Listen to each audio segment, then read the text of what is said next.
seara, doamnelor și domnilor, și vă mulțumim pentru faptul că suntem din nou împreună. Este un eveniment pentru care vreau să îi mulțumesc din nou Alexandrei Postelnicu. Pacea Mama este un om care simte și trăiește într-o manieră semnificativă. După câte văd, nu e simplu să trăiești semnificativ, uneori azi, alteori te liniștești, oricum e cu totul altceva decât să ții vacanță și să mergi în mall, ceea ce sper să putem să evităm mall-ul ca spațiu tern cu toții și avem toate șansele câtă vreme se află o personalitate de calibru precum profesor Davenport. Am avut bucuria să o întâlnesc în marți și astăzi și să simt că este un om care emană o formă de căldură, de nuanță umană, cu totul aparte. Semn că ceea ce ne declară este cu totul și cu totul acoperit în experiența și trăirea dumneaei. Am aflat că are și un background artistic și cred că numai aceste multiple căi ne pot reuni și face să fim mai întregi, ca să zic așa.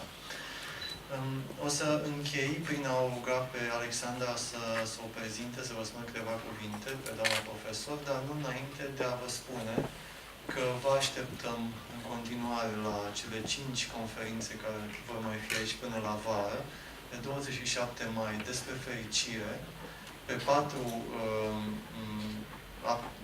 27 aprilie, scuzați-mă, despre fericire, pe 4 mai despre învățăturile lui Buddha într-o manieră transpersonală, pe 17 mai despre metoda Silva și pe 23 mai despre calea Sundo. De la prima sursă toate aceste lucruri și sperăm să găsiți răgaz și posibilitatea să ajungeți să ne vedem. Alexandra Postelnicu. Mulțumesc mult, Matei. Bună seara! Mă bucur foarte mult că suntem împreună și mai ales, cum spunea Matei, trăim într-o societate a vitezei în care mulți dintre noi poate aveau N lucruri de făcut, dar am ales să fim aici, să fim împreună și să aflăm cum putem să ne conectăm mai profund cu sinele nostru și cu țesătura Universului. Eu m-am întors în România în anul 2011, mi-am făcut studiile în America, la California Institute for Integral Studies, iar Leslie mi-a fost profesor, mentor, între anii 2006-2007 și chiar am învățat tehnici de imaginație ghidată timp de un an de la ea. Ce pot să vă spun despre Leslie? De 25 de ani este un pionier în câmpul medicinii integrale. Este, cred că, una din cele mai bune autoare și psihologe cu training, cum se zice în română, cu instruire în imaginație ghidată. A scris 3 cărți.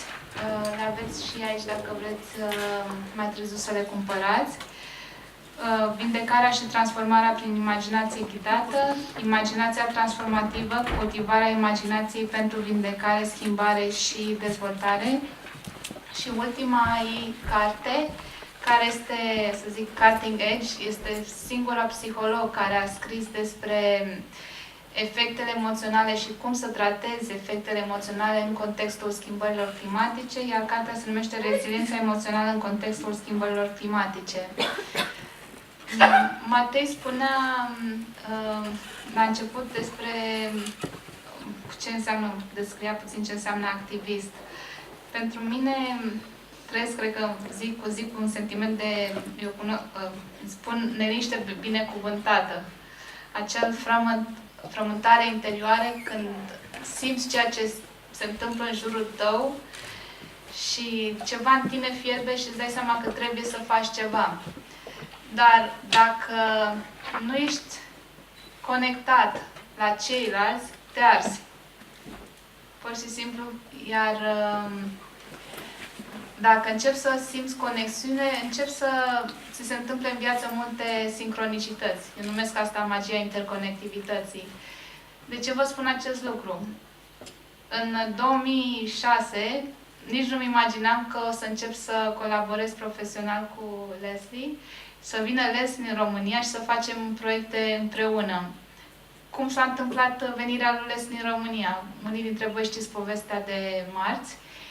În 2015 am participat la conferința pentru schimbări climatice, COP21 la Paris, și Leslie, și intru online și văd o postare de-a lui Leslie, Climate Report number 1.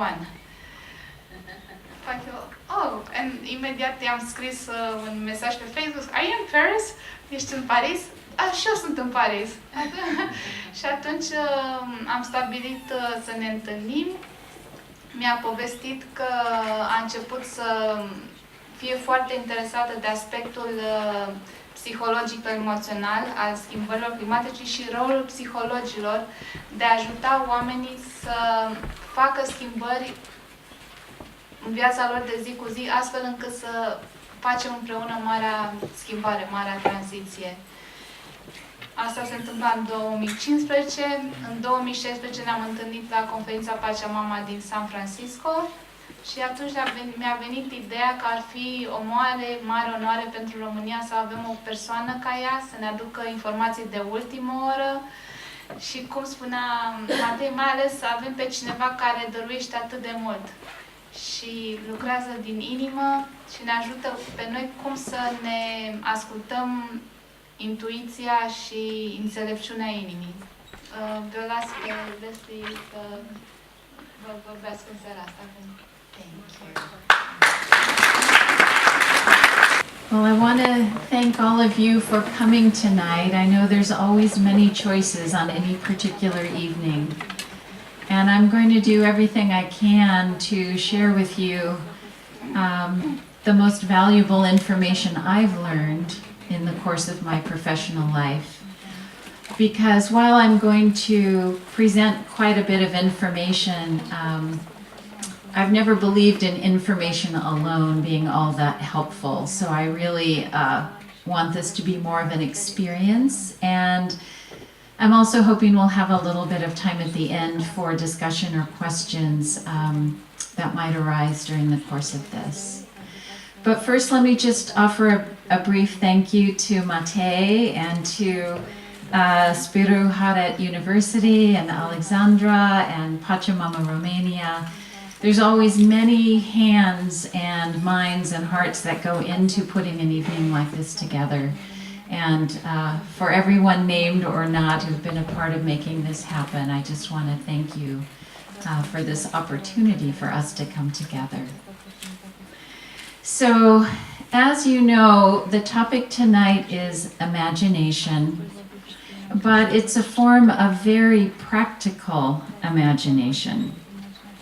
I'll be covering some philosophies, some theories, my understanding about how it works, some myths and misconceptions that are often associated with it. But more than anything else, it's about accessing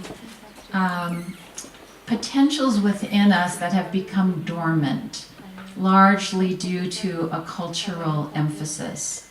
But I'm going to be talking about a capacity that we all have that if we learn to access it on a more regular basis and blend it and integrate it with our rational cognitive mind, we have much more potential for living a fulfilling, purposeful life with depth and meaning. So tonight I'm hoping will be a kind of awakening, a reconnection, a kind of remembrance even for who we really are as human beings. I want tonight to be an invitation to you And part of what we're going to look at is the way that miracles are commonplace. And I'll be pointing out what I mean by that. The miraculous a part of each moment, including this one.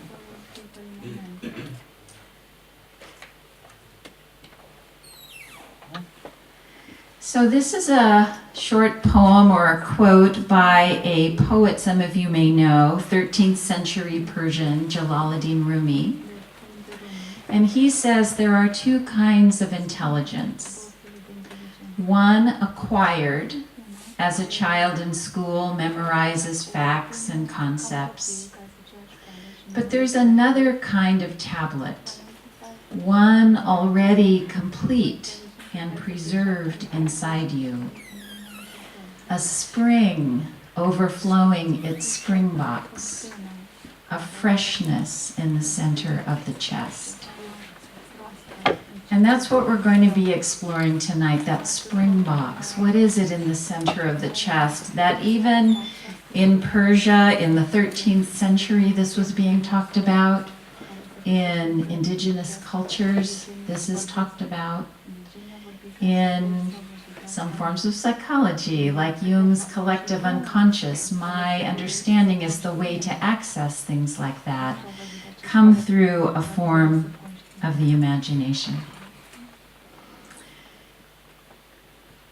So consider these facts for a moment. This is one example of what I mean about miracles being commonplace. So right now, we're on this earth, this ball of mud, and we're traveling at more than 67,000 miles an hour. There are 8.7 million species on Earth, perhaps. It's kind of hard to count, but that's an estimate. The universe has 100 billion galaxies. Not stars, but whole systems, whole galaxies. And yet in this vastness, in these scientific facts, there's only one of each of us. There's only one me, there's only one you, and you. It's rather remarkable. It's really remarkable. And part of what I believe our responsibility is as human beings is to find our particular view into understanding life, into understanding what it means to be a human, and to share that with each other. Because since there's a unique history to each of us, we certainly have a lot in common as well.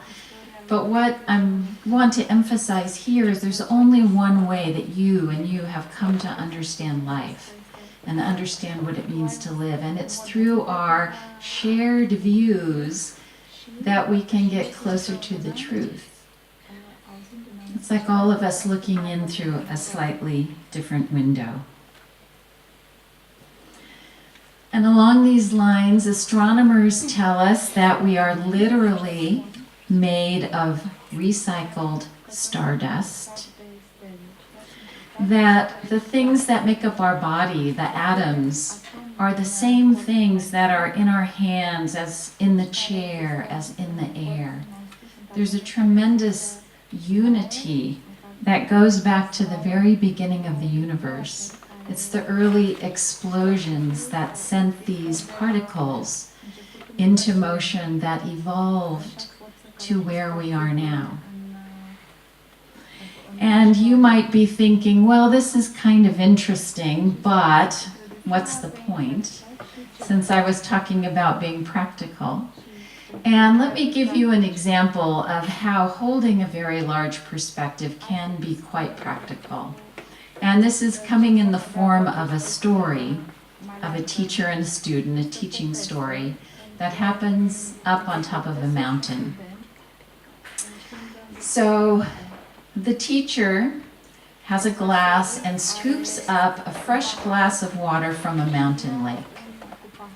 And in it, he puts a heaping tablespoon of salt. And he stirs the salt around, and he asks the student to taste the water.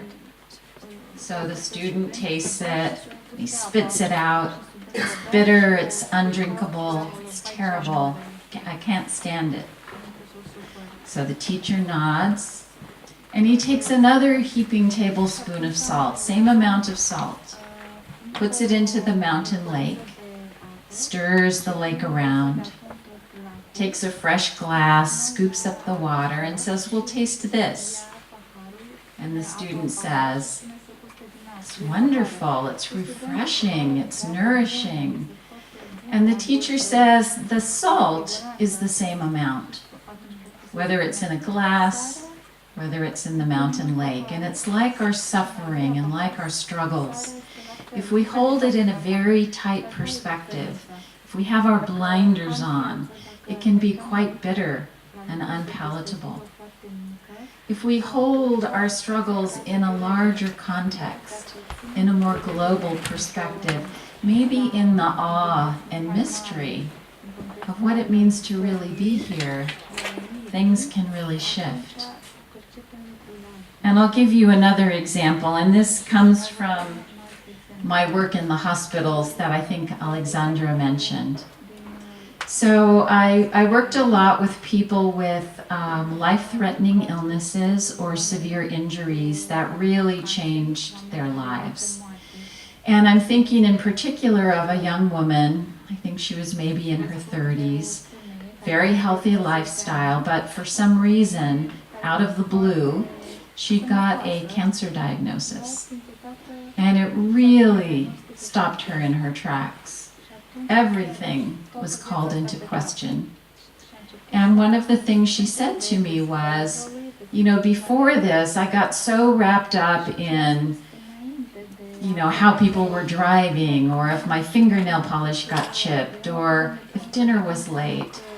And she says, now my priorities have shifted so much, and I'm awakened to the gratitude for each breath and what it means to have another day, and the relationships with the people that really matter to me is where I want to focus my best energy, even with work and all the other things we have to do. And the truth is, we may not all be thinking about it on a day-to-day basis, but we all have a terminal illness.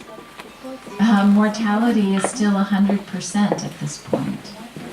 And so keeping a certain awareness of that can help us stay appreciative of the things that are so easy to overlook if we're only aware of the pressures and responsibilities of day-to-day life.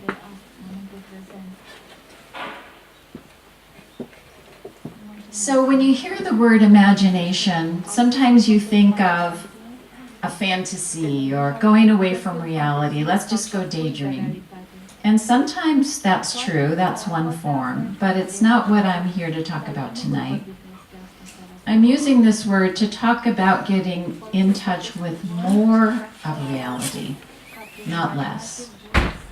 And you might think of the very tip of the iceberg as being the things that we tend to be aware of, things that are available to our cognitive mind, rationalizing, processing information through our senses. And that's great. I want to keep that part of me as healthy and active for as long as possible. But if that's all we're in touch with, we're missing a lot. And the kind of imagination I'm talking about puts us in touch with these things that are below the surface. And this goes by many, many names, because again, this part of us is as old as humanity. It's been called intuition. It's been called the wisdom of the heart. It's been called in some Eastern traditions the Akashic records, similar to Jung's concept of the collective unconscious. In some traditions, it's referred to as listening to the still, small voice within that carries truth. In indigenous cultures, it's talked about as being in touch with what they refer to as original instructions. that we come in, kind of like that Rumi poem, we come in with information about what it really means to be human. And that's what I'm talking about getting back in touch with that. And you know, this might seem like the domain of spirituality and psychology, maybe the arts. But let me give you a quote by one of the most well-known scientists who speaks about this, Albert Einstein. And he says, "The intellect has little to do on the road to discovery. The really valuable thing is intuition. There comes a leap in consciousness, call it intuition or what you will, and the solution comes to you and you don't know how or why. There's no logical way to the discovery of these elemental laws. There is only the way of intuition, which is helped by a feeling for the order lying beneath appearance." That's what we're talking about, the order that lies beneath appearance. Here's another quote of his that says it in a slightly different way. "The intuitive mind is a sacred gift, and the rational mind is a faithful servant. We have created a society that honors the servant and has forgotten the gift."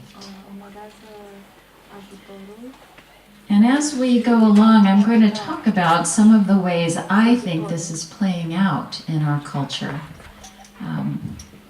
But let me provide a little more background first. One way I like to think of this is, if we are in the journey of life, and it's often a long and challenging journey, we can say, well, we're doing that on two legs, right? And if we have a fully active, a well-developed intellect, that's great. But what if the other leg was our intuition? Versus what has happened in our society is that it's like one leg has become really developed and kind of muscle-bound, and the other leg has sort of atrophied. So it makes it harder. It makes it harder to go through life. And if you were in a big desert, you'd even be walking in circles. So the idea is just to not take down rationality, but to rebalance it. We're a society that has become out of balance. And there are just things that you cannot access through the rational mind that we can access in these other ways. So let me go to a couple more practical examples about why this would be important. So many times in our life we're faced with big decisions. Maybe we have to change career or move, or we have to make a medical decision about a treatment. And it's really helpful to use our logical mind first. Make a list of pros and cons, what's good about this, not so good. Consult experts. But even in the medical world, you might have physicians giving you differing opinions. I think you should do that. No, you should really do this treatment. And there comes a point where we have to be more active participants. Take that information in, weigh it, and then go inside and allow your intuition to weigh in. Because if we stick to the medical example, you can have two people of a similar age, similar health, same diagnosis, same treatment, and radically different outcomes. So what are those factors that lead to the radically different outcomes? It's not as simple as treating a disease. We're treating people. And what we bring to it and how we engage has significant consequences really in all aspects of our life. And let me quote two more in the scientific world, because I think it's really helpful to kind of substantiate these ideas from that perspective too. So Jonas Salk, who is credited with creating the polio vaccine, said, "Intuition will tell the thinking mind where to look next. And Isaac Asimov, who's a biochemist, wrote, I suspect that very few significant discoveries are made by the pure technique of voluntary thought.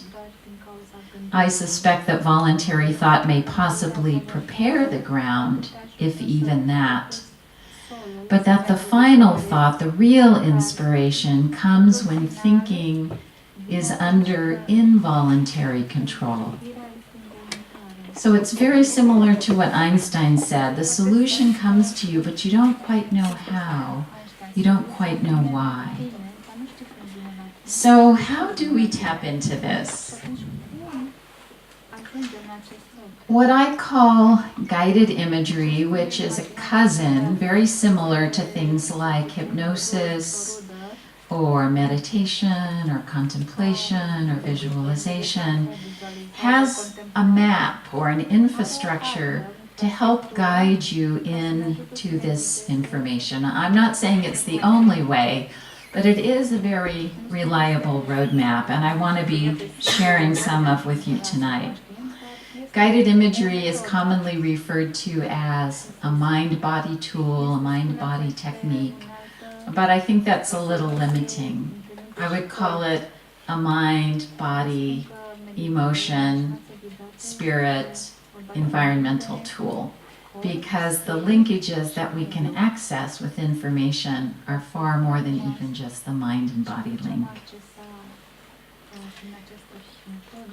So I want to talk about some common misconceptions, because this is not a brand new thing. Some of you may have heard about this or tried it. There's different approaches, different styles. But there's some ways of thinking about it that sort of get in the way, and I want to go through a few of them. The first one is that guided imagery requires a rare state of consciousness. You know, that we'd have to be drumming for 2 hours in order to drop into a trance, and then maybe you can access this. And there's some wonderful ways to do that, but that's not the case. This is something we use all the time, and I'm going to show you how. So I'm going to ask you a simple question and give you about 30 seconds to come up with the answer. The question is, how many windows are in the house that you're living in now, or the home you're living in now? How many windows? So just take a moment to come up with the number.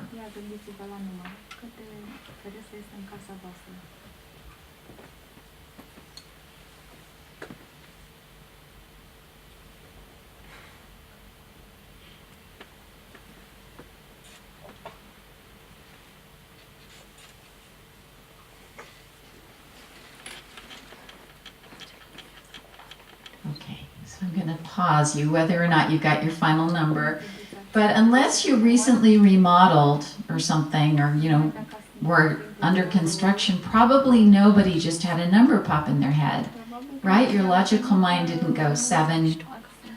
No, what did you do? You went on a little imagery journey. You said, okay, let me look in the living room. I guess I can count those. All right, I'm going to walk down the hallway. Oh yeah, there's that little one in the bathroom. I can count that one, right? And we did it right away. No drumming, no breathing. And we can really develop that through some techniques we're going to learn. But I think this is important to recognize how natural it is. We actually use this. I also say if anyone has ever worried, you've done imagery. Maybe not a really good kind, but think about it for a second. So you're worried about a meeting tomorrow or someone you have to talk to. What do? Oftentimes you imagine, oh gosh, what's it going to be like talking to that person? What was it like the last time we talked? It wasn't that good. And you picture those things, or you remember them in some way. Your body starts reacting, right? If you really pay attention, your heart might go faster, blood pressure might go up, maybe your palms get sweaty, maybe your neck gets tense. Because what we hold in our mind is translated physiologically. It connects to our emotions. That's that network we were talking about, right? Well, we can work with that. We don't have to just be sort of victims to what enters our mind and takes us off and running. Because if we were to intentionally say, I want to take a little time to calm down or release some stress, and we're going to do a version of this, we can picture a place that's really relaxing and soothing. And if we had the right equipment, we could measure a chemical change in our bloodstream. We could measure changes in our nervous system. It's just such a valuable tool that we unfortunately don't have in our education system. That's essential to really living life fully. Okay. Another misconception, you have to learn to stop your thoughts before you can do imagery.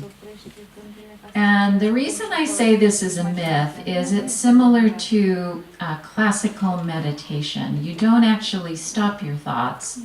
What you do is you practice how to not let them drag you around. You let them pass by, you disengage from them, but they're still there. They're still going by. It's kind of like the ocean. If the surface of the ocean is choppy, like our thoughts, that's still going on if we dive down deep and we go down to where it's quieter and more still. So a more accurate way to say it is we're learning how to direct our awareness, but not stop our thoughts. We're just not going to pay them the same attention that we often do.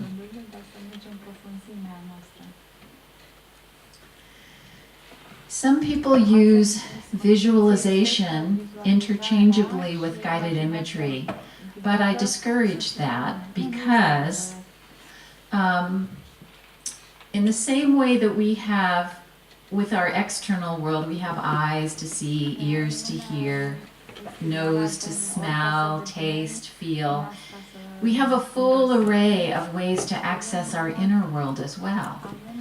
And it's the slight majority that does have a strong sense of inner vision, but because it's the slight majority, it's been generalized in a way so that if someone else has a strong sense of hearing or senses things in a different way, they don't think they can do imagery. So what we do is we engage as many of those channels as we can, but all of them comprise imagery. And the other thing is when you did the window exercise a moment ago, it may or may not have been a crystal clear image, it may or may not have been like a movie, but it was probably clear enough to get what you were after. Because the goal here is not to do imagery better, it's that it's a bridge to useful information. So picturing the windows, it might have been vague, it might have been impressionistic, but it got you what you were after. And that's really what we're doing with imagery.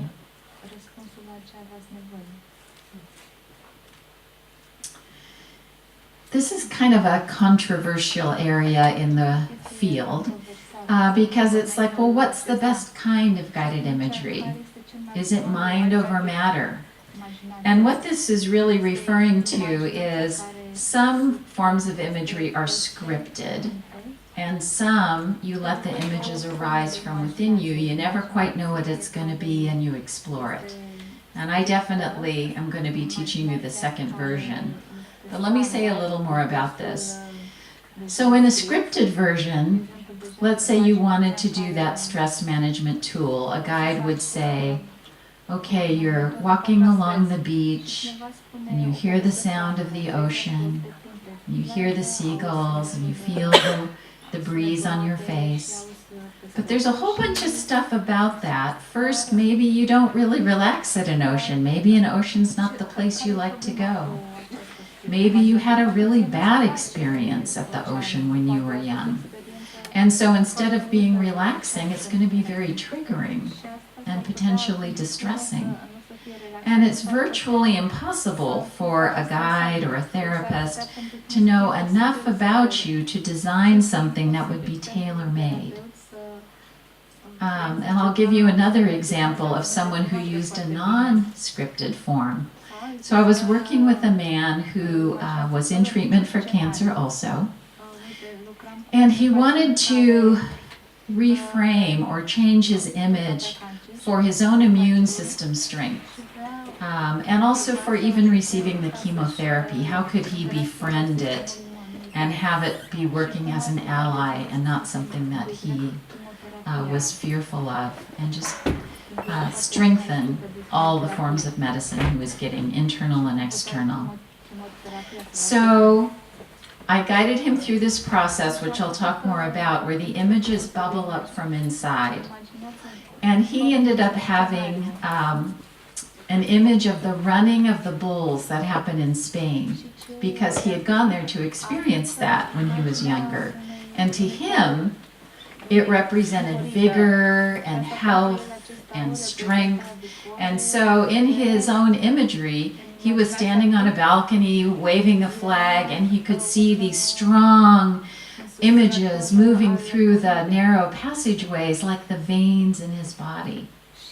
And when he did that, he felt vitalized. He felt in touch with his own power. Now that's not one I would ever script, right? That's not one I would choose or would know to choose for him.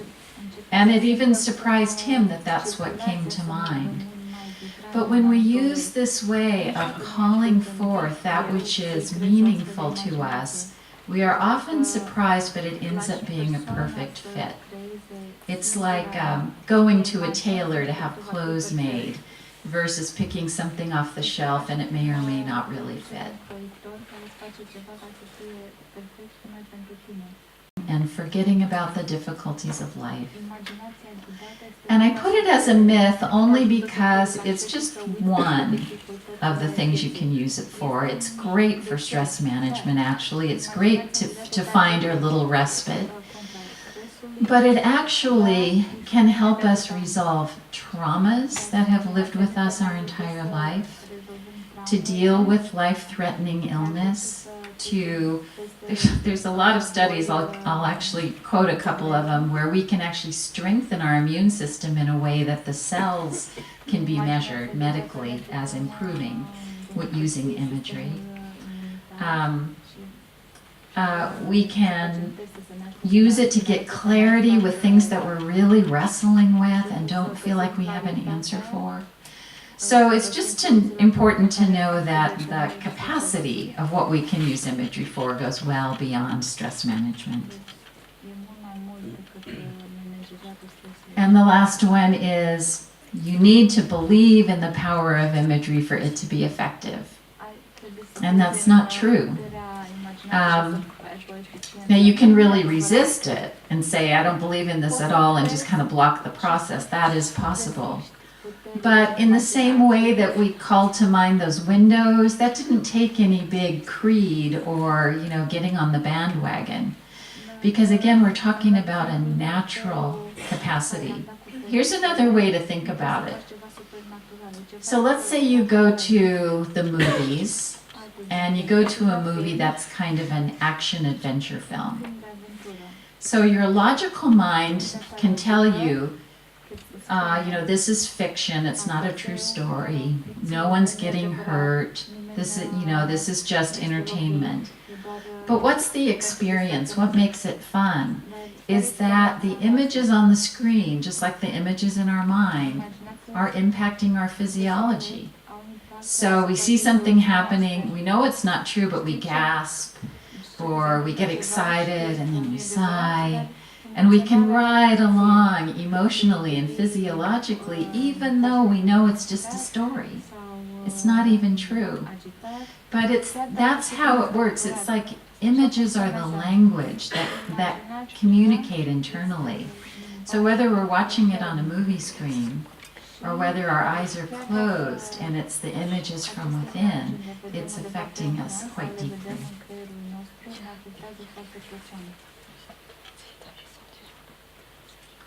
So another way that I like to say it is that deep in every heart is a wellspring of wisdom.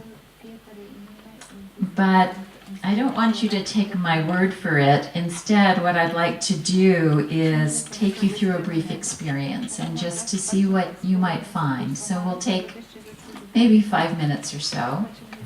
And I'm going to encourage you, if you're willing, to maybe have your feet on the floor, be relaxed and comfortable, and then either close your eyes or allow them to have a soft focus and just follow along with me as best you can.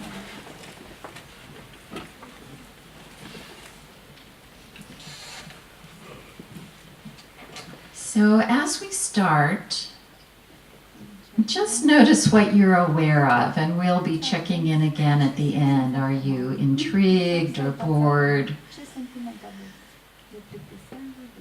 Are you tense or fatigued? Are you excited? Just notice what you can about this moment, your relationship to it.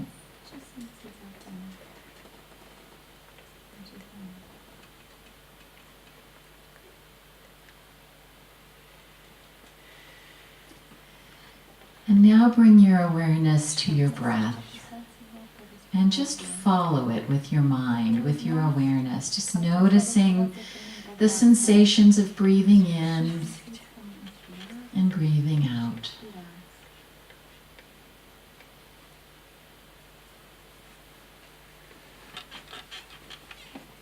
And if your mind wanders off to some other thought, just bring it back to your breath as often as you need to.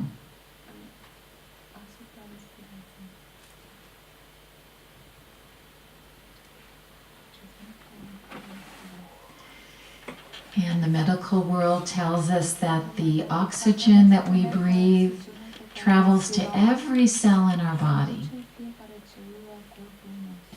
So let yourself feel that or imagine that the breath is bringing vitality and energy from the very top of your head down to the soles of your feet. It's almost as though your whole body was breathing. And I encourage you to really welcome in the breath. This is replenishing. It's like a form of nourishment. Often in day-to-day life, our breath shortens, so this is a chance to really deepen your breath.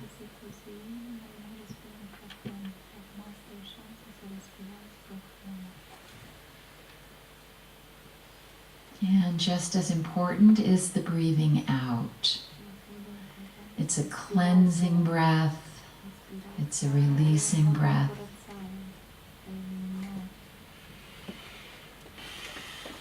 So I'd like you to imagine that the next in-breath could rinse over your forehead and scalp, bringing fresh energy to that part of your body. And when you exhale, just help those areas soften with your awareness, with your breath. Just a little letting go if you feel any tightness or holding.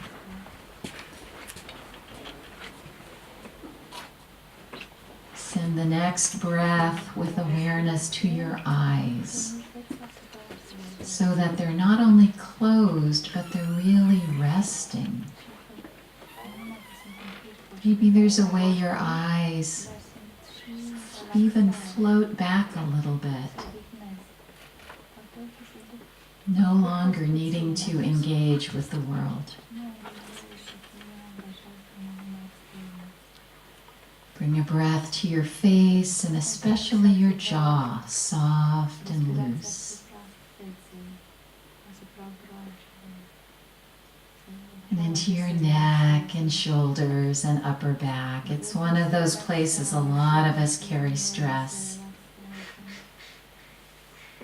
You might want to feel as though you're slipping a heavy winter coat off your shoulders, letting it drop to the floor.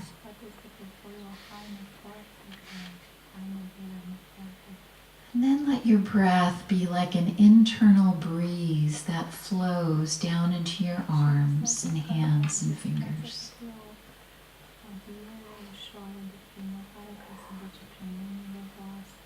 And a little more subtle awareness as you bring your focus into your torso, letting the oxygen support all the different vital organs. And even noticing there if there's anything that can be softer so that they feel natural and relaxed. Breathing down into your hips, your legs, that breeze of the breath all the way down to the soles of your feet. And see how many toes you can feel from the inside out.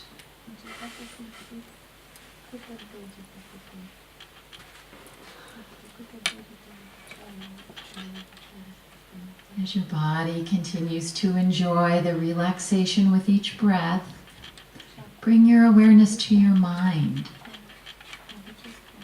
Feeling how expansive your mind is, like a big open field. And again, those thoughts may come and go, but just be more aware of the field through which they pass.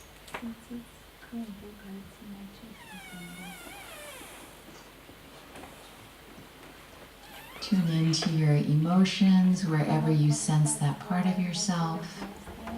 Same thing, you don't have to make anything happen, but just invite relaxation.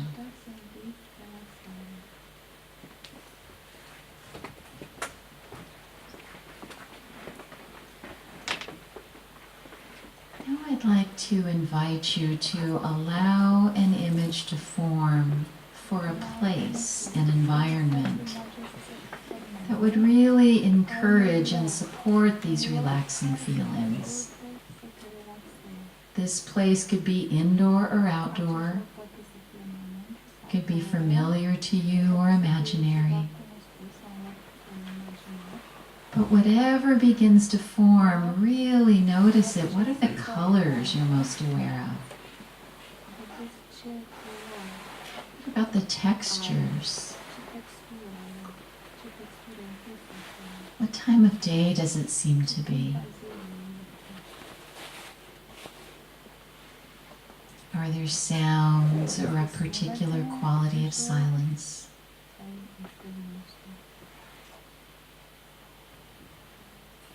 Are there any aromas, scents in the air? And find a place and a way to be in this environment for just a moment or two in the way you want to enjoy it the most. You can recline or sit or walk.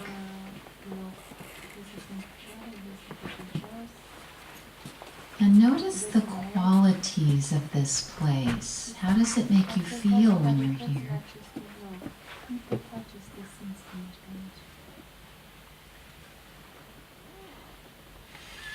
And if the way it makes you feel is beneficial, valuable, just really take that in. Just be here for a little bit.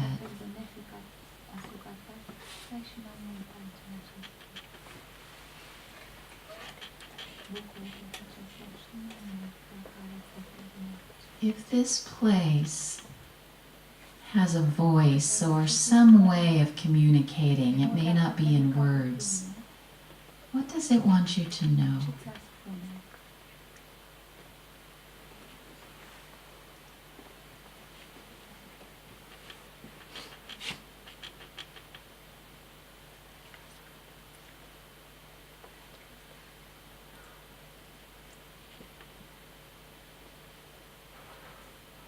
And as we prepare to close, know that this is a place you can return to in a similar way at any time. And that you also don't have to leave the benefits behind. You can bring them into this room, into this moment. So just like we did at the beginning, just check in with how you're feeling. How you're feeling in your body, your mind, your heart after these few minutes.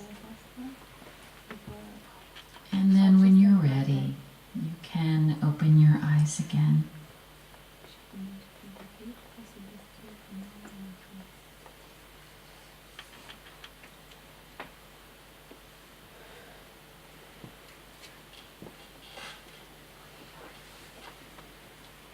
Or maybe at at the end when we're talking and sharing a little, some of you might want to ask a question or share something about your experience. But I hope most of you, I didn't time it, but I bet it was under 10 minutes.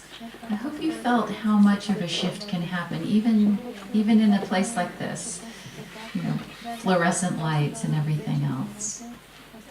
So I'm not going to say too much more about the origins of guided imagery other than it's been around as long as people, and the earliest findings that point to this go back to 13,000 BC to some caves in the south of France where they found, not these because they were too faint to have a good picture of, but they depict a figure that's part animal, part human, that they believe was a type of shamanistic practice for healing, which shares the roots with what we do with guided imagery today.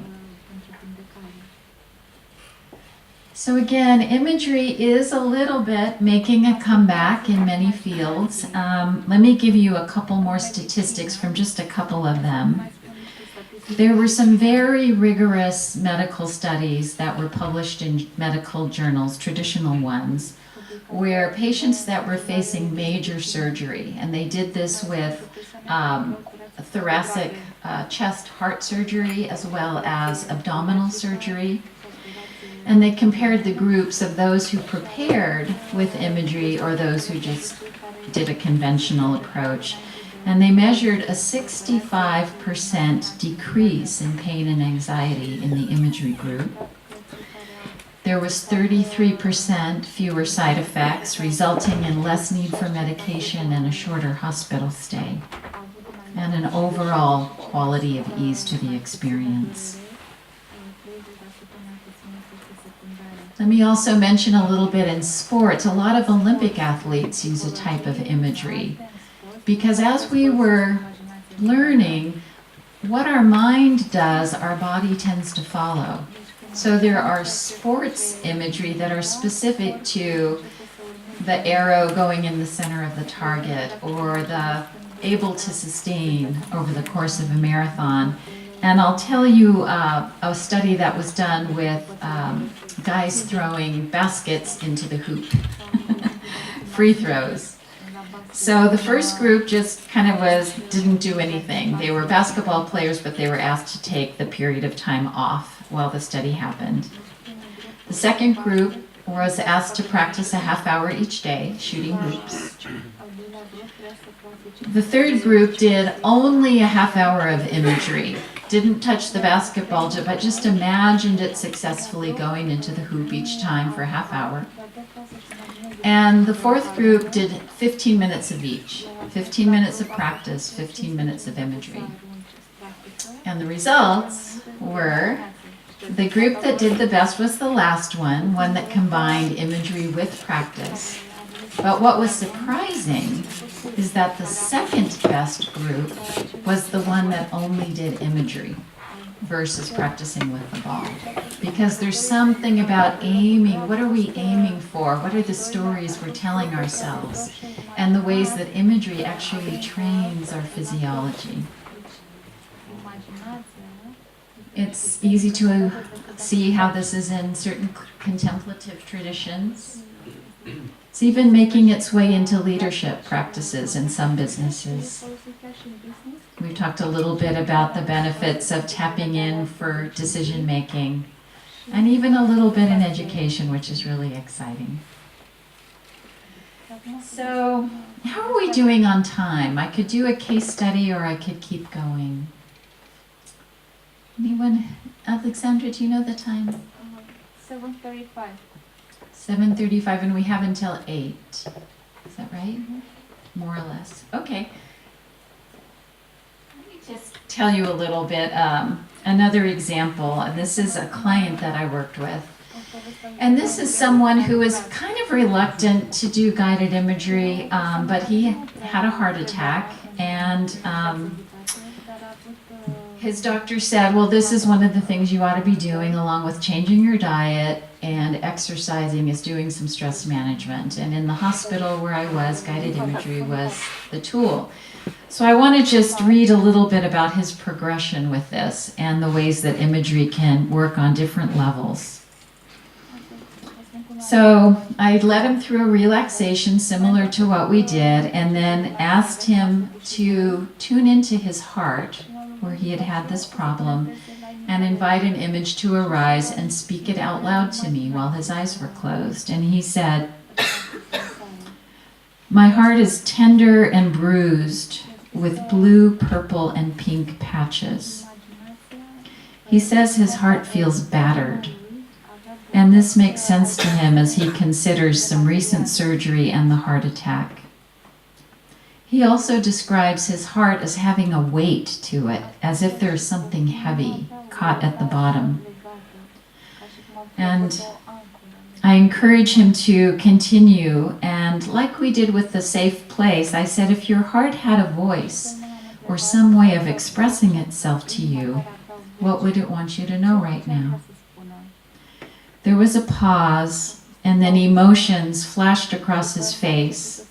His eyebrows rose, and he said in a gentle voice, the voice of his heart, "I've been waiting a long time for you to come back."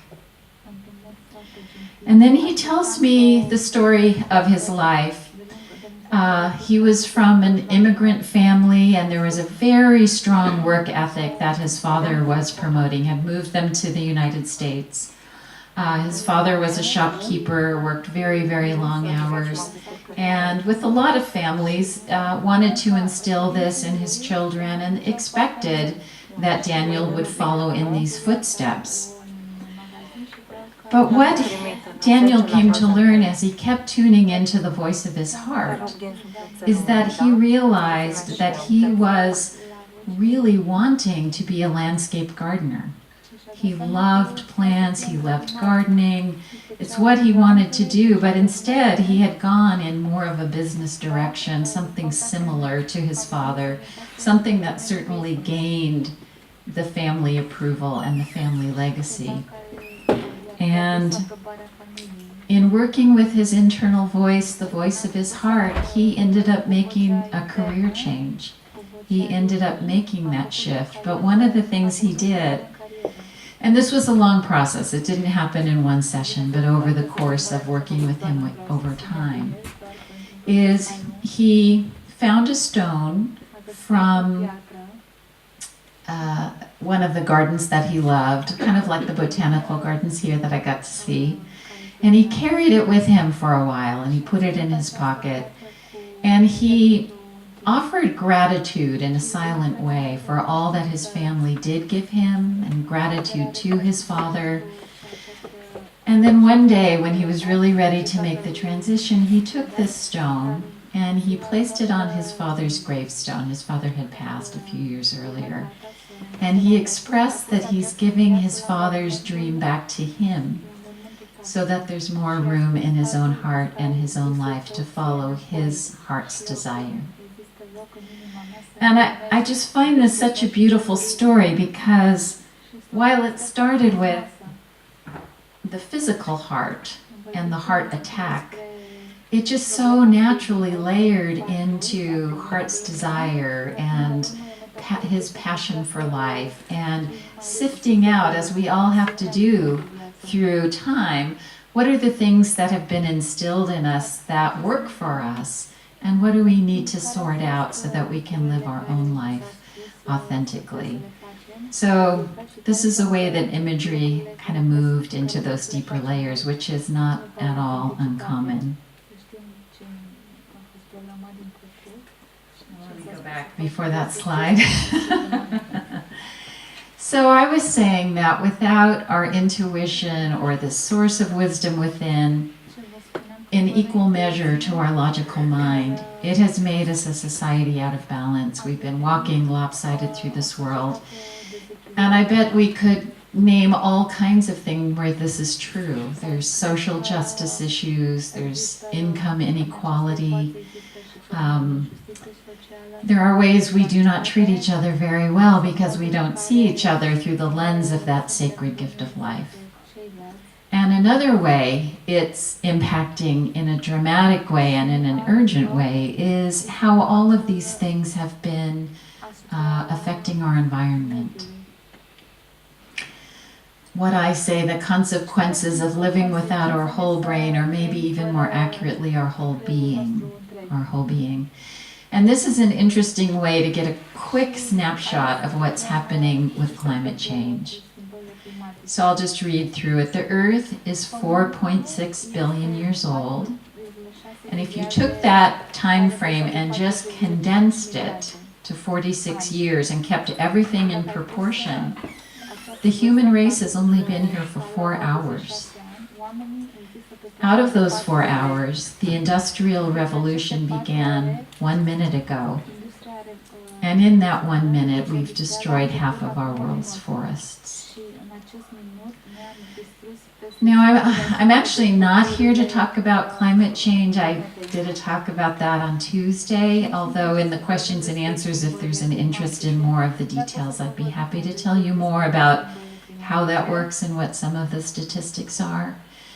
But it really brings to light how vitally important it is not to just attend to these problems in a fix-it mode, which is fine if we do, but that it requires a deeper transformation. It requires us to not keep making the same mistakes, which I think is really possible if we re-engage more fully what it means to be human.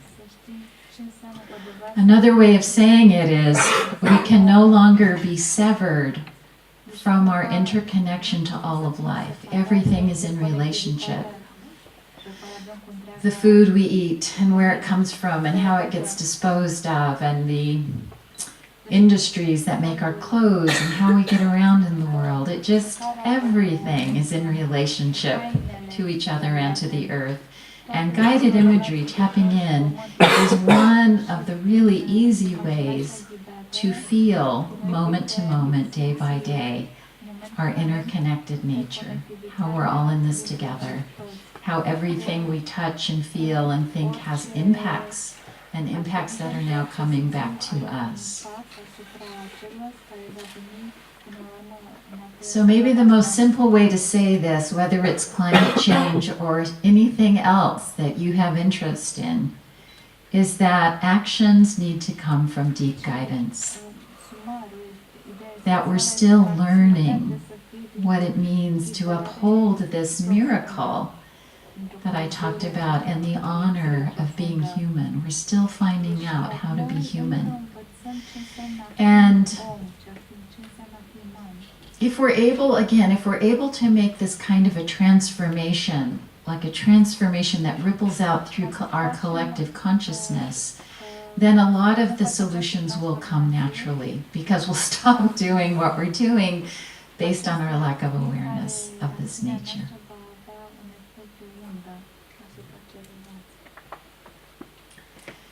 Now, I just wanted to make a point that when you do imagery, and especially if you do it a lot, pretty much everything feels very alive in imagery. Maybe even in the environments you went to, if you had an imagery come up in that experience, maybe you saw a beautiful tree and the tree felt really vibrant and you could feel its roots and its ancient nature and its majesty. Let's just say it was something like that. Well, after I was teaching and doing imagery a number of years, it suddenly struck me that how many magnificent trees am I walking past during the course of my day to go sit in a room and close my eyes and see a tree, right?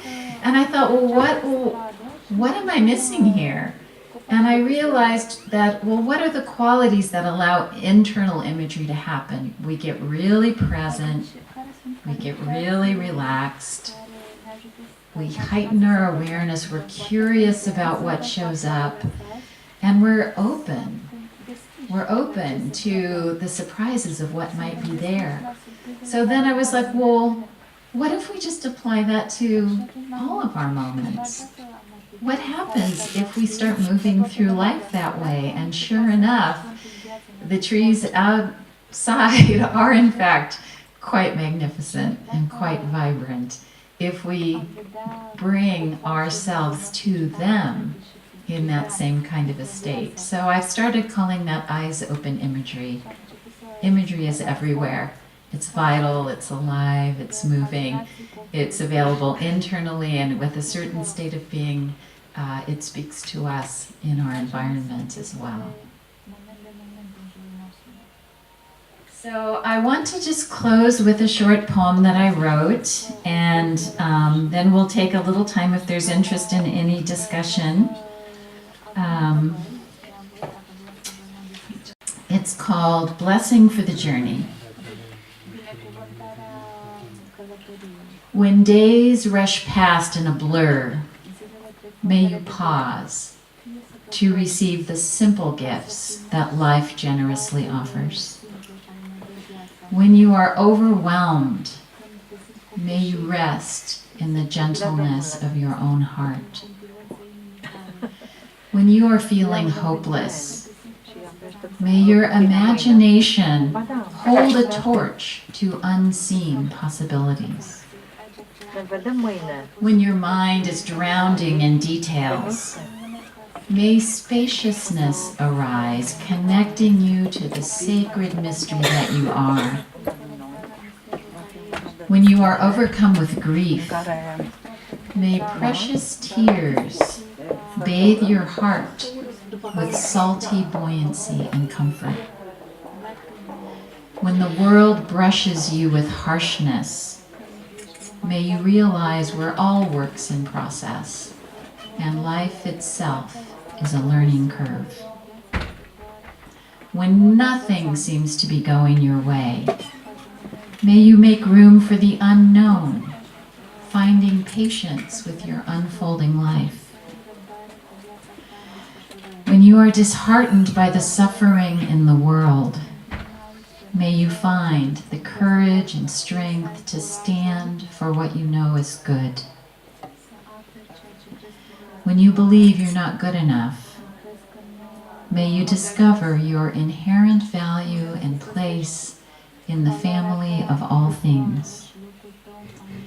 May you receive earth's bounty to nourish your body, kindness to nourish your heart, wisdom to nourish your mind, and wonder to nourish your soul.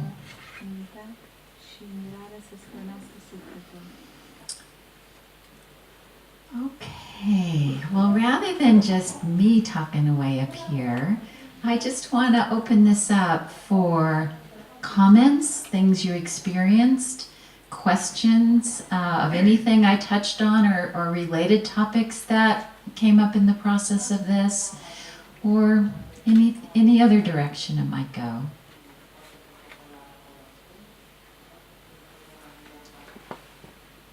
Yes. Yes, I have a website. Oh, good. Hey, good cue here. I forgot about the slide. So I have a website, and this poem there's one of the tags says blog, and it's on one of the blog posts. I will mention I have a couple books here that I brought for sale, and I discounted all of them from the full publisher's price. 2 are on guided imagery. This one, Healing and Transformation, tells you more how to do this yourself, how to tune in without a script and let the images bubble up and explore what they're saying, what they're meaning. The other one, Transformative Imagery, was actually created as a textbook, and I was the editor. So it's a series of articles from all across the field: imagery in medicine, imagery in sports, imagery working with veterans of war, imagery for pain management. It's very comprehensive.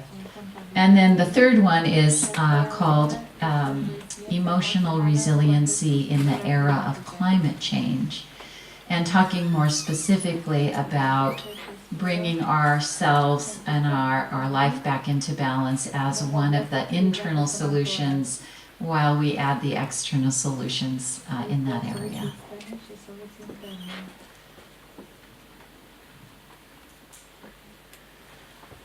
Other questions? questions. Yes? Is there any difference between the guided imagery you just presented and the imagination of You know, I have a feeling that they're very similar. I'm not sure I am completely versed in the nuances of Jung's version to be able to draw out distinctions.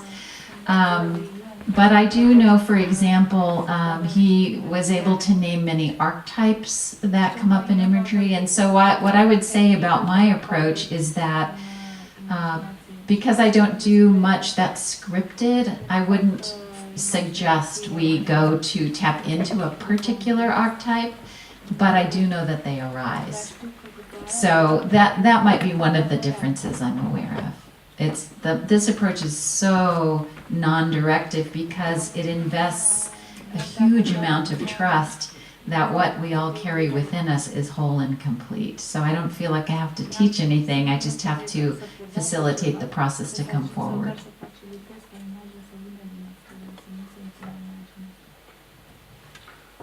Yes? Hello. Hello. Could we use this technique of imagery to talk with our emotions? We sure can. And it can happen in different ways. You know, for example, a lot of people, when they're feeling a strong emotion, also feel it as a physical sensation. So they might have a tightness here, or a weightiness in their heart, or a clenching in their belly. So the way that would work if we were going to go that avenue, because when I work one-on-one, it can be even more powerful because people speak aloud with their eyes closed what the images are, and then we work a little more interactively. So I would guide someone through the relaxation like we did and the breath work, and then I would invite that person to bring their awareness right down into the sensation, wherever it's located, and to begin to describe it. How big is it? Where are the edges of that sensation? How deep in the body does it go? Is there a color that seems to match? Does it move, or is it static? Does it have a texture? Is it squeezing? You know, we really explore it in a very similar way that we explored the environment. What can we know about this from all the inner sensories? And then we give it a voice. What does it seem to be saying? What does it want or need? Can we provide that now? So that would be one way of working with emotions.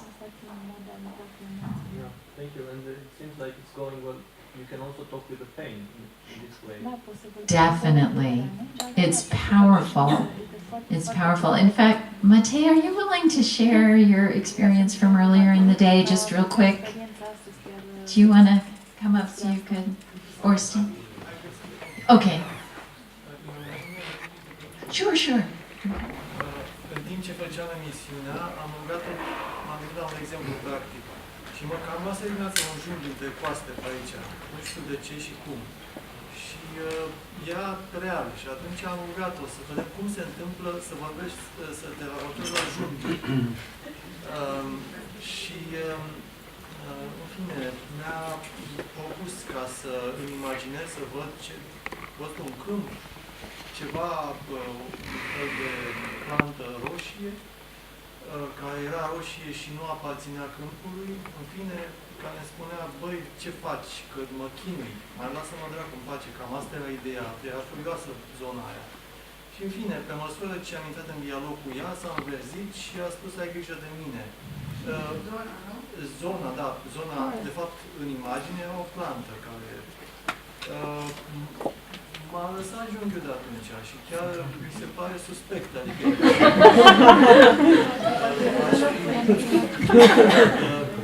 de supermarket, de fastă, reparare de junghi, nu m-am gândit că se poate chiar așa.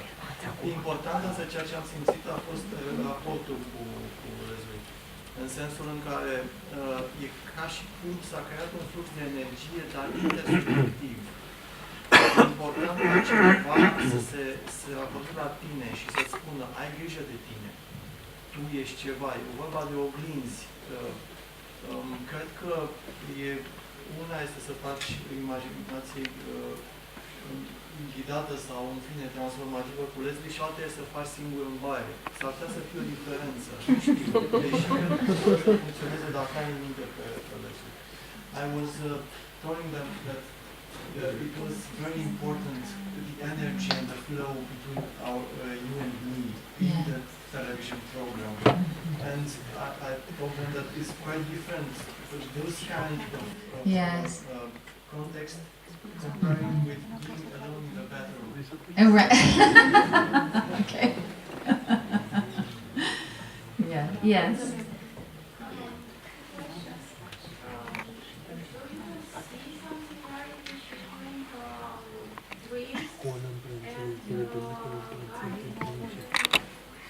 I absolutely do. Okay, let's start there. Yes, I do think that oftentimes dreams are the same internal voice wanting to communicate or find form. And I've even had people come into a session wanting to explore their dream. So maybe it felt powerful, but it was confusing and they didn't know what it was. So we would allow it to be an active dream by exploring it using these tools, and it would often clarify or even progress to another aspect of the dream. And like imagery and like dreams, there's a message or an essence that gets cloaked or clothed in very fluid ways. Right? So there can be symbols or a person that the important part is what's the quality and what's the message, knowing that the forms may change. The forms can be very fluid, like in dreams.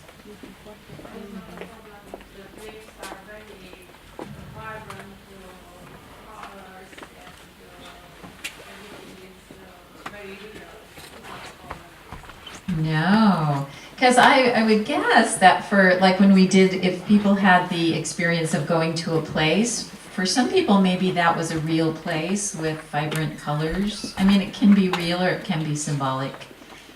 Both are true.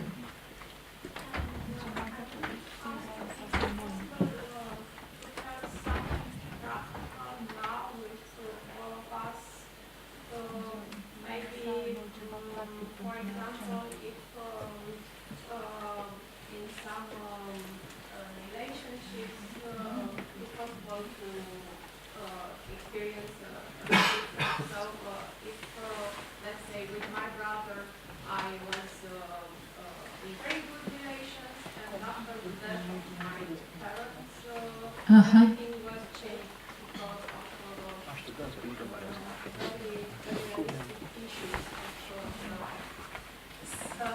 Yes.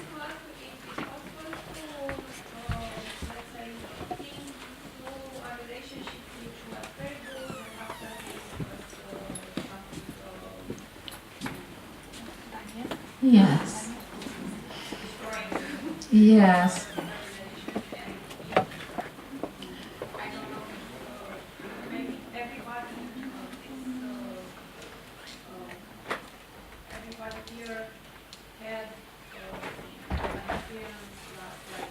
Like that?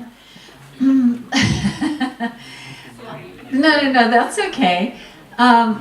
I think maybe the best thing I could do would be, well, there's a couple options. I could bring you on stage and actually guide you individually if you were willing to be that vulnerable in front of the group, or I could describe how you would do that, because it follows in the same way that exploring pain in the body is a very similar infrastructure to going to a beautiful, relaxing place.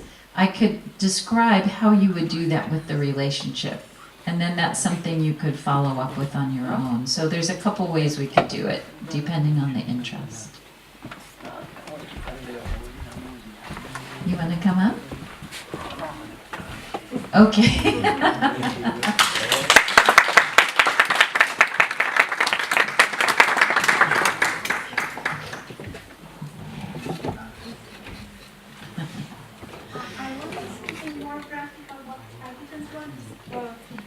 Me, the person. So it's something that is honor for me. Oh, good. Thank you for being willing to do this. Thank you very much. Yeah. So I will guide you through it. I'm going to ask you in a moment to close your eyes. And then at certain points, I'm going to ask you to speak out loud what you become aware of. So, and before we start, just to clarify, this is your you want to explore the relationship with your brother and how it might resolve into a better, with the conflict that's there. Okay, all right. Good, so yeah, with your eyes closed now, just take again a couple of full breaths.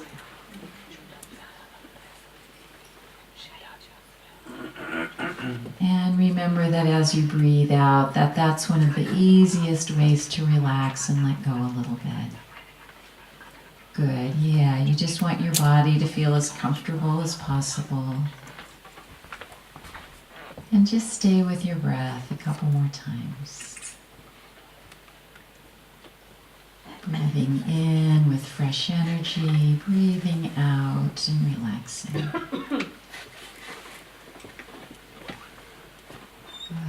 Feel your feet on the floor, just resting. Noticing the way your arms have chosen to rest. And letting your eyes be off duty. Good. Yes. And relaxed jaw. Good. So I'd like you to go ahead and now let yourself focus on the relationship with your brother. You can allow an image to form of him or an experience you had with him, anything that would represent the concerns you have. Just let it begin to take shape. And whatever starts appearing, I'd like you to keep your eyes closed, but describe out loud what you're aware of.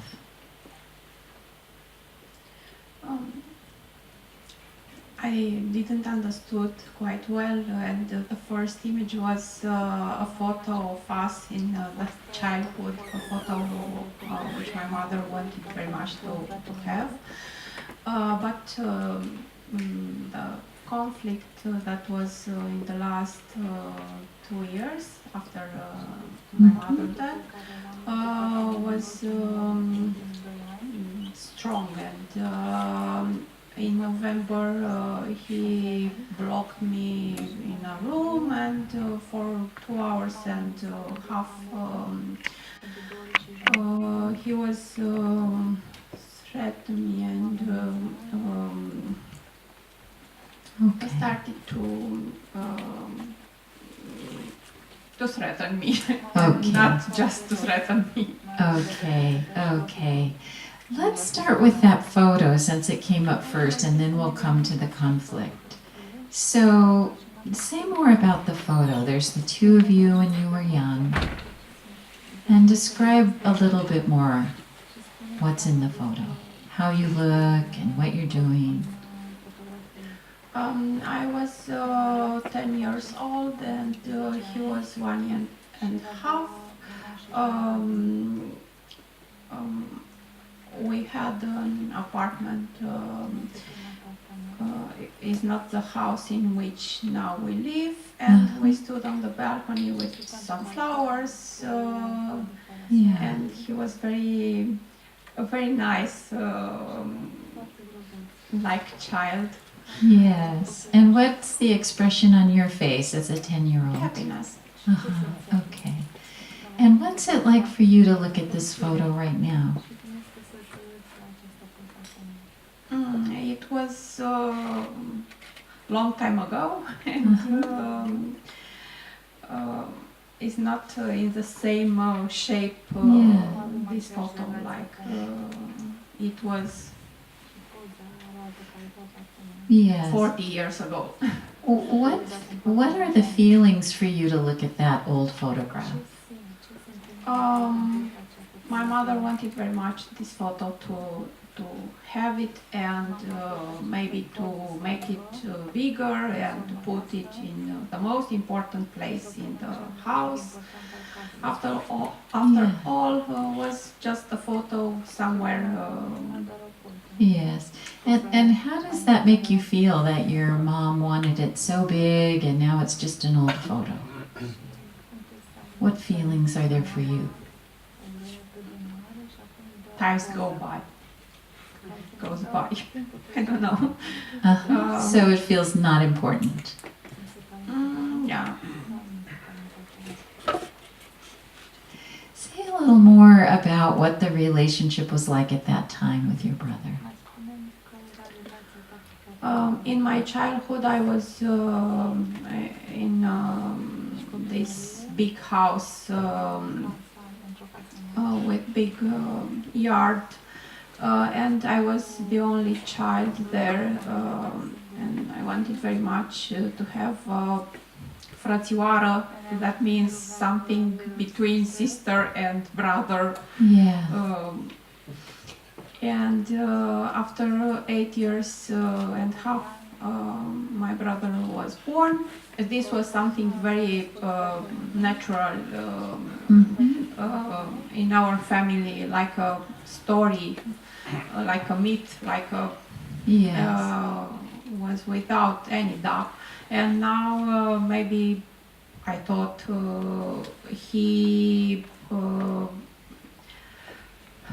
I thought that he will be like a friend or like a brother, not like a person who wants to destroy me. Yeah, so as a 10-year-old, or when he was born, you were a little younger.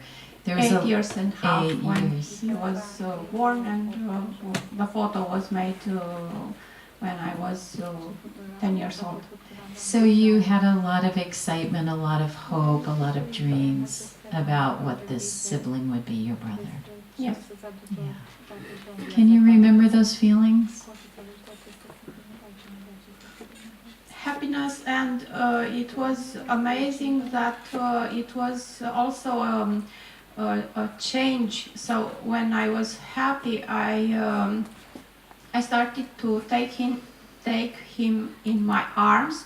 Yes. And I went very in hurry with him with my in my arms. So it was like changing the happiness in physical energy. So Yeah. it was amazing. I didn't know what to make with this energy. Say if you can, describe that energy even a little bit more.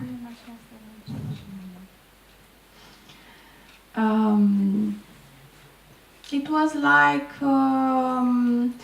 I can do everything. I hold him in my arms, even if he was 3 years old or 4 years old or 5 years old, and I went very fast with him anywhere. It was like being connected with a source without limits. Yes. If you can remember that feeling, just take a moment with that, remembering what that feels like in your body, in your heart. It was strange that now something started here to bite too. Okay. Yeah. All right, and we're gonna come to the more contemporary version of your relationship, and rather than go to the incident that occurred, I want you to just go to the part that this relationship isn't what you thought it was going to be. That it was disappointing or turned out much differently than you thought. And when you think about that, tell me what happens. It's awful. It's very hard to tell you about this.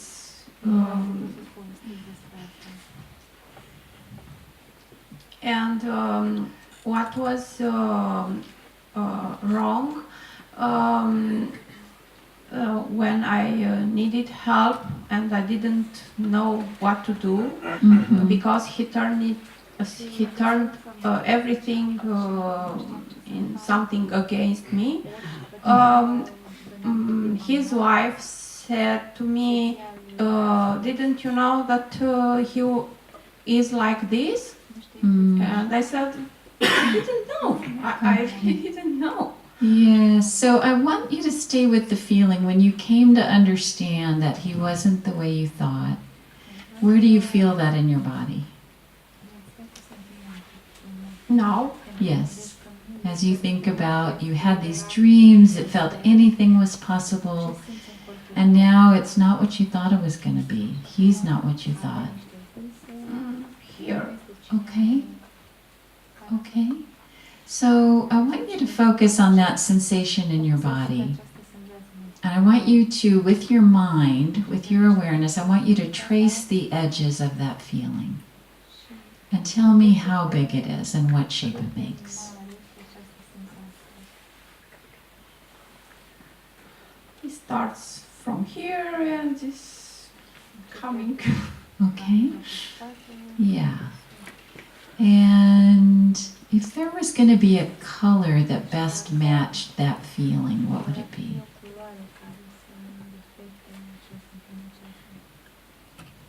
It's something electric, like a red, like blue, Okay. without nuances. Uh-huh. Okay. And does it move around like electricity, or is it just one feeling that stays in place? It stays. It stays. And how deep in your body does it go? Not very deep. Okay. Does it have a temperature? Is it cool or warm? Warm. It's warm. Okay. It's warm. What else do you notice about it? It's stressing me. It's Throbbing or? it's like I have no room for my brain. Yes. It's, it's pressing, it's crowded. Yeah. Yeah.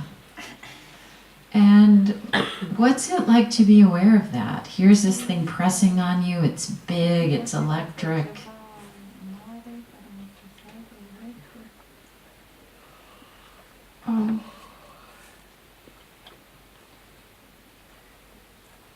I do not know what to say. Okay. It's uncomfortable. Yeah. Okay. Okay. So if this area that is electric, there's blue, it's pressing on you, if it had a way of communicating, if it had a voice or something, what's it saying?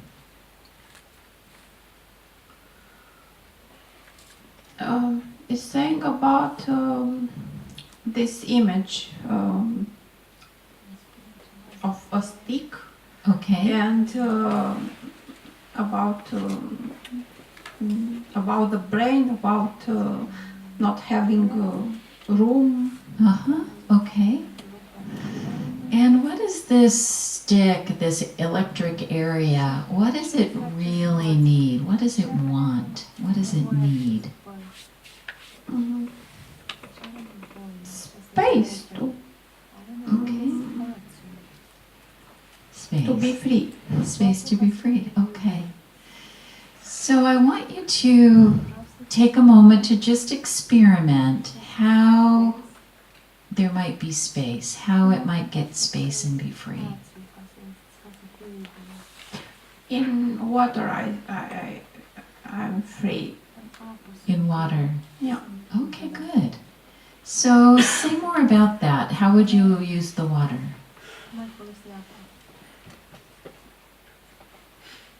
Would you, Like everybody. so you'd go into water.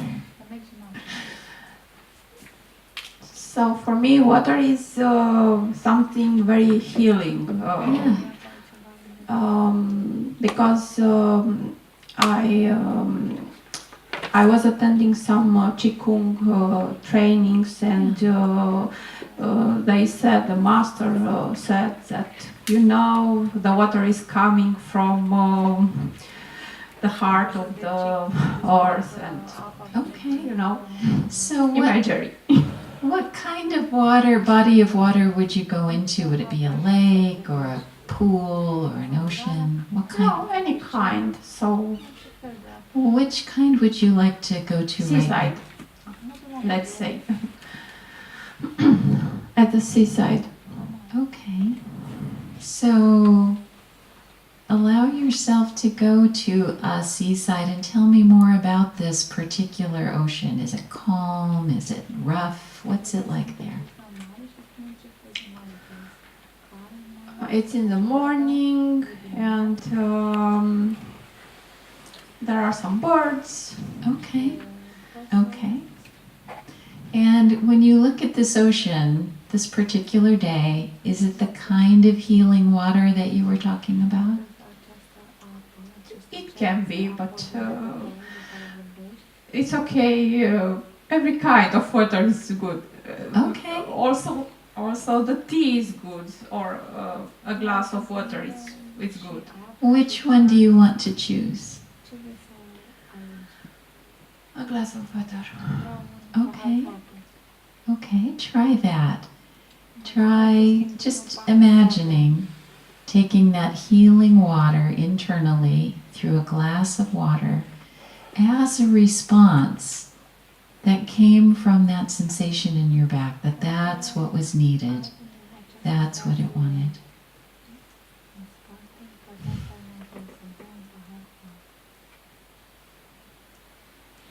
And what's happening now? It's better, and my fingers are colder. Uh-huh. So when that area in your back received the healing water, it got better. Is it still there? It's better on the back, but it's still uncomfortable here. Here. So I think my face is red, and Okay. Is there something else that your face and your head needs? yes. And what's that?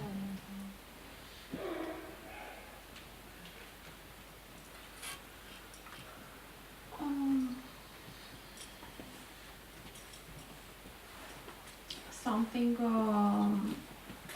in so I do not trust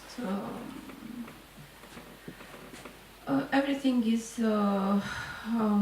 very tricky. Is there anything else you're wanting to try right now? Yes, I want to ask you about this. What feelings do you have? Or, yeah, what do you think about this? Because for me it's something helpful, but not enough helpful for everything. Okay, so let's take a moment just to bring this to a close. Sounds like you'd like to talk for a bit. So just notice the changes that did occur, even if it wasn't complete, even if it doesn't feel like everything. Yes.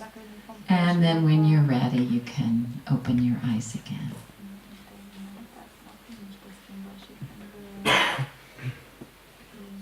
Shall I? Sure. Thank you. Yeah. So I get the sense that what you're wanting is some kind of concrete, here's what you should say or do to make harmony with your brother. And that may not be possible in a single session. And it also may be that it's not something that you get to change.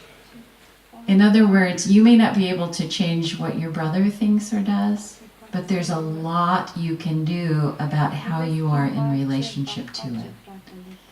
And I'm not saying it won't change. There's a lot I don't know about it. But one of the things that seems true in the little bit you shared is that there's a big emotional piece between what you believed, wanted, thought was going to happen, and a very, very different life, a different outcome. And I do believe, while it's not going to necessarily make him communicate in a different way, that part of your wholeness and healing is coming to terms with that. And I'm not sure that's totally happened yet. So that's kind of where I was headed. Now, I will say that there are times, and maybe even Alexandra at some point could talk about this. She's done imagery sessions where she has called up family members and explored it in imagery, and she's been amazed that there has actually been some kind of an energetic shift that has occurred, and so that is a possibility, and I bet she'd be happy to talk about that at some point. But I just feel a bit like that the scope of the question and the desire that you brought forward isn't so easy to do in one quick imagery session. Yeah, no. Yeah, yeah. At least I wanted this. I showed. Yes, you everyone. did. I so appreciate that. I'm sorry. Is it possible to have something with everybody, or this is what we can have, just this kind of exercising? So, dacă există un fel de exercițiu practic care poate fi făcut toată lumea, pentru că eu am simțit destul de ce eu își cer? Poate vrea toată lumea să facem un exercițiu cu toată lumea, dar eu întreb.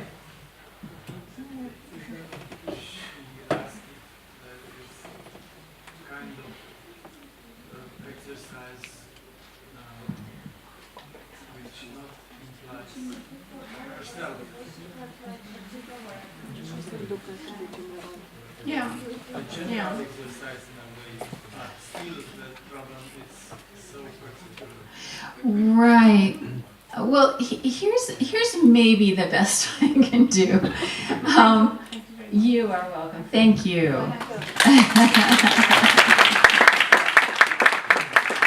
Yes, someone wants to respond.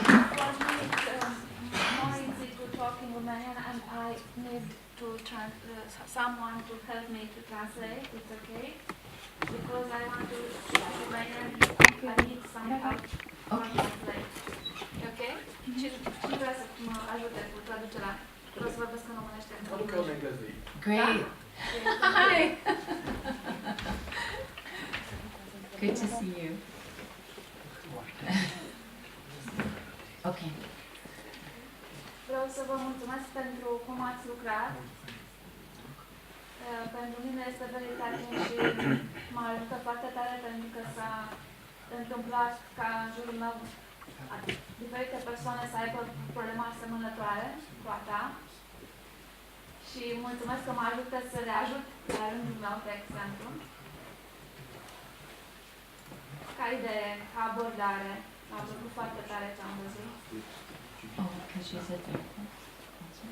Sunteți terapeut? Da. Aha. Great. Yes. Și așa s-a întâmplat. Sunt două persoane care au o problemă asemănătoare. Aha. Aha. Și pot să am mai mult ajutor ca abordare, ca idee. Eu practic analizez pentru mine. Wonderful. În același timp, vreau să vă zic că pentru mine a fost foarte touching. Modul cum ați prezentat lucrurile și ancorarea în ceea ce eu profund cred, în ideea că să fii tu schimbarea care vrei să fie în lume. Cred foarte tare în asta și îmi place modul cum lucrați, o apreciez foarte tare, foarte bine. Thank you. Thank you. Yes, stay near. To try and get a little bit to the request, how can we take this presentation in an hour and a half and then use it in our lives? Because that is ultimately what I want to give you. But I have to say it is a bit of a practice. There's an infrastructure, a structure to how to explore images. So I'm going to just kind of do it by bullet points, and then I honestly hate doing sales pitches, but it just goes into more in-depth in here, kind of the how-tos and common obstacles that could come up. This book was written as a request to how can someone do this without a therapist guiding them? And that's what I've tried to put in this words, which was more than I could do tonight. But the basic structure that you all experienced, and we've kind of looked at a few ways, are you name the intention of what you want to explore. So whether it's a relationship issue, a pain, stress management, you do breathing and relaxation, quiet your mind, quiet your emotions. And I will say on my website, I've got lots of free MP3s to do that part. Breathing, relaxing, and then you kind of launch from there. You invite the image to form, whatever it is, if it's in the body, if it's a relationship. In this case, I went with the photo that appeared because it was in image form, see where that may go. And you explore it in all the ways. How big is it? What does it look like? Are there colors? Are there sensations? What time of day? You go through all the senses. You make it as real as you can. And then you go a little deeper to the qualities. What qualities are there? Are there feelings? Is it angry? Is it tense? And then let it speak. What's it saying? If it had a way of expressing itself other ways, what's it saying? And once you get a sense of what's there, what does it want or need? Great. Can we do that in imagery? Can we provide the healing water? Or can we provide some way of letting out tension? Wherever it may go, whatever the person is able to recognize, this is what's missing. You say, well, great, let's just experiment and see if we can create that for a moment and see what that feels like. That invites the transition to happen. So I hope that seems familiar, because we kind of went at that a few different ways. And of course, it's never quite clear-cut, because this is a very dynamic about our soul and our habits and our defenses. So things can get in the way, like, what if there's no image? What if there's two images? What if it gets too scary to explore? There's things that come up. This is a very dynamic process. But that's the core infrastructure.